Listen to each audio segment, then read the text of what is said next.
En esta ocasión le daremos resolución al problema número 16, el cual es el siguiente. Una lancha es remolcada con un cable hacia un muelle. El cable está enrollado a una razón de 0.5 metros sobre segundo, y la lancha se encuentra a 2 metros por debajo del nivel del muelle. Si t es el tiempo en segundos, expresa la distancia que le falta recorrer a la lancha hacia el muelle en función del tiempo. Tras la descripción del problema podemos representarlo de la siguiente forma gráfica. Tenemos el muelle que se encuentra elevado 2 metros sobre la posición actual de la lancha, la cual está amarrada hacia un cable en la punta de nuestro muelle, el cual está siendo enrollado con una razón de 0.5 metros sobre segundo, en los cuales tenemos que calcular la distancia. Esto nos recuerda mucho a lo que es el teorema de Pitágoras, en el cual tenemos que la hipotenusa al cuadrado es la suma del cateto opuesto más el cateto adyacente igualmente elevados al cuadrado. Tenemos que nuestro cateto opuesto es la altura de los 2 metros que nos daba inicialmente el problema, mientras que el cateto adyacente es el que tenemos que calcular, siendo la distancia que hay del muelle hacia la lancha.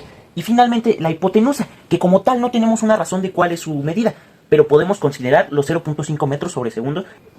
Teniendo nuestro teorema de Pitágoras como base, tenemos que la hipotenusa al cuadrado, o la distancia que vamos a calcular, va a ser igual a la cadena que ya se haya soltado, menos 0.5 multiplicado por el tiempo que ya se haya transcurrido elevado al cuadrado. Esto va a ser igual a 2 al cuadrado, que es nuestro cateto opuesto, más el cateto adyacente al cuadrado, que va a ser igual a la distancia que queremos calcular. Tras un despeje del cateto adyacente, obtenemos que el cateto adyacente va a ser igual a la raíz cuadrada de la cadena que ya se haya soltado, menos 0.5 multiplicado por el tiempo. Todo esto elevado al cuadrado, menos 4. Finalmente obteniendo que nuestro problema en función al tiempo va a ser igual a la situación ya explicada. Ya teniendo nuestra función podemos calcular el dominio y contradominio. Nuestra función original tenemos un radical, cual su contenido lo tenemos que evaluar para que sea mayor o igual a 0.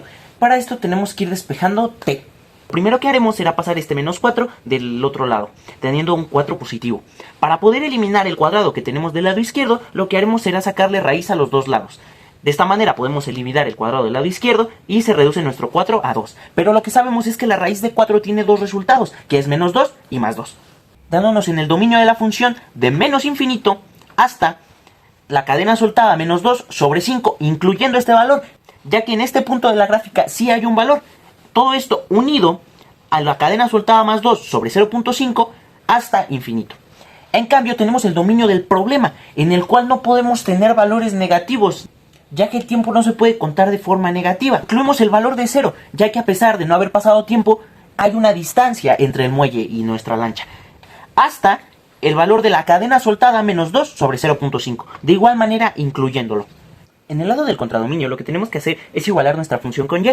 Como el mínimo valor que puede tomar y es 0, y este solamente ocurre cuando esta parte de aquí es igual a 4, y como no hay términos en los cuales y sea negativo, el rango de la función va a ser 0, siendo incluido hasta infinito. En cambio, para el rango del problema, lo que tenemos que hacer es simplemente evaluar nuestra función con 0, obteniendo un rango de problema que va de 0 incluido hasta la raíz cuadrada de la cadena soltada al cuadrado, menos 4.